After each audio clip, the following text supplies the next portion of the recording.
కీరవాణి కొడుకు శ్రీసింహ హీరోగా 2019లో ప్రేక్షకుల ముందుకు వచ్చిన చిత్రం మత్తు వదలరా. అప్పట్లో మంచి టాక్ సొంతం చేసుకున్న ఈ మూవీకి సీక్వెల్గా మత్తు వదలరా 2 నేడు ప్రేక్షకుల ముందుకు వచ్చింది. మరి ప్రమోషనల్ కంటెంట్తో మంచి బజ్ క్రియేట్ చేసిన మత్తు వదలరా 2 మూవీ ఎలా ఉందో ఈ రివ్యూ ద్వారా తెలుసుకుందాం. కథ విషయానికి వస్తే మత్తు వదలరా మొదటి పార్ట్కి సరైన కొనసాగింపుగా మత్తు వదలరా 2ని తెరకెక్కించారు. ఫస్ట్ పార్ట్లో అంత పెద్ద డ్రగ్ మాఫియాని పట్టించిన బాబు యేసుదాసు జీవితాల్లో పెద్దగా మార్పు రాదు. పైగా ఆ డెలివరీ ఏజెంట్ ఉద్యోగం కూడా పోయి రోడ్డున పడతారు. ఇలాంటి సమయంలో అనుకోకుండా హై ఎమర్జెన్సీ టీమ్స్ రిక్రూట్మెంట్ జరుగుతుందని తెలిసి లంచమిచ్చి పోలీసులుగా మారతారు. అయితే ఇక్కడ కూడా వచ్చే జీతం సరిపోక కిడ్నాప్ కేసుల్లో కొంత డబ్బుని తస్కరించడం అలవాటుగా మార్చుకుంటారు. ఈ అలవాటు కారణంగానే వీరు ఆకాష్ మర్డర్ కేసులో ఇరుక్కుంటారు. అయితే అసలు ఈ ఆకాష్ ఎవరు? అతని హత్యకి కారణం ఏంటి? ఈ కేసులో బాబుని యేసుని ఇరికించాలి అనుకున్నది ఎవరు?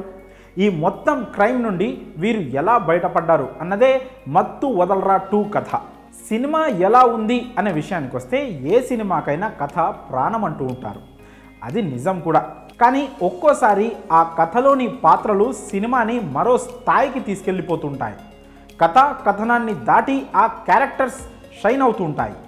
మత్తు వదలరా 2 విషయంలో కూడా ఇలాంటి మ్యాజిక్కే జరిగింది. ఆ మ్యాజిక్ పేరు సత్య. యేసు పాత్రలో సత్య నటించిన తీరు సినిమాని నిలబెట్టేసింది. కథనం ఎలా సాగిపోతున్నా ఫ్రేమ్లోకి సత్య వచ్చిన ప్రతిసారి నవ్వులు కురిశాయి. అతని మాట, నడక, నటన, ఆఖరికి మౌనం కూడా ప్రేక్షకులను గిలిగింతలు పెట్టేశాయి. ఇంత పెద్ద మేజర్ ప్లస్ నడుమ సినిమాలోని కొన్ని మైనస్లు మరుగున పడిపోయాయి. కాకపోతే కొన్ని సీక్వెన్సుల్లో ల్యాగ్ ఉండడం కొంత నిరాశ కలిగించే అంశం. పార్ట్ 1 కంటిన్యూటీ మిస్ కాకుండా ప్రేక్షకులను ఈ కథలోకి తీసుకొని రావడంలో దర్శకుడు బాగా సక్సెస్ అయ్యాడు. దీంతో బాబు యేసు క్యారెక్టర్స్ ఎస్టాబ్లిష్ కోసం పెద్దగా సమయం అవసరం లేకుండా పోయింది. ఇక్కడి నుంచి స్టోరీ ప్రోగ్రెషన్కి కావాల్సిన కొన్ని సీక్వెన్స్లు వస్తూ పోతూ ఉంటాయి. ఆ సన్నివేశాల్లో పెద్దగా బలం లేకున్నా సత్య కామెడీతో సినిమా సజావుగానే సాగుతున్న ఫీల్ వస్తుంది. కథలో కిడ్నాప్ సీక్వెన్స్ మొదలు దగ్గర నుండే సినిమాలో స్పీడ్ పెరుగుతుంది. పైగా ఇక్కడి నుండి శ్రీసింహ నటనలోనూ మంచి మెచ్యూరిటీ కనిపిస్తోంది. ప్రీ ఇంటర్వెల్ బ్లాక్ అన్నిట్లో ట్విస్టులు బాగా పేలడం, దీనికి కామెడీ యాడ్ ఆన్ కావడంతో మత్తు వదలరా 2 మంచి కిక్కిచ్చే మూవీ అనిపిస్తుంది. మత్తు వదలరా 2 సెకండ్ హాఫ్కి వచ్చేసరికి సినిమా స్థాయి కాస్త తగ్గినట్టు అనిపిస్తుంది. కేసులో ఇరుక్కున్న తర్వాత దాని నుండి బయటకు రావడానికి బాబు యేసు చేసే ప్రయత్నాలు చాలా రిపీటెడ్గా అనిపిస్తాయి. దీంతో కథ ముందుకు సాగని ఫీల్ వస్తుంది. కాకపోతే ఇదే సన్నివేశాల్లో కామెడీ మాత్రం వర్కౌట్ అవుతూనే వస్తూ ఉంటుంది. కాకపోతే సీరియస్గా కథ చెప్పాల్సిన దగ్గర కూడా ల్యాక్ రావడంతో కాస్త బోర్ కొట్టిన ఫీలింగ్ వస్తుంది. ముఖ్యంగా వెన్నెల కిషోర్ కోసం సాగే యాక్షన్ సీక్వెన్స్ అంత కథకి అనవసరంగా అనిపించినట్టు అనిపిస్తుంది. అక్కడి నుంచి ఒక్కో ట్విస్ట్ రివీల్ అవుతూ వచ్చినా క్రమంగా కామెడీ లెవెల్ పడిపోతూ వస్తుంది. అక్కడ పడిపోయిన గ్రాఫ్లో మళ్ళీ క్లైమాక్స్లో సత్య పుణ్యమా అంటూ కాస్త పైకి లేస్తుంది. అక్కడక్కడ ఉండే ఈ ల్యాగ్ కారణంగా మత్తు వదలరా 2 స్థాయి కాస్త తగ్గినట్టు అనిపిస్తుంది. నటీనటుల పనితీరు, టెక్నికల్ విభాగం పనితీరు విషయానికి వస్తే నో డౌట్ ఈ సినిమాలో ముందుగా మెచ్చుకోవాల్సింది సత్యనే. టోటల్ 1 మ్యాన్ షో ఇది. ఇంత మంచి కమెడియన్ని ఇండస్ట్రీ సరిగ్గా ఎందుకు వాడుకోవడం లేదనిపిస్తోంది.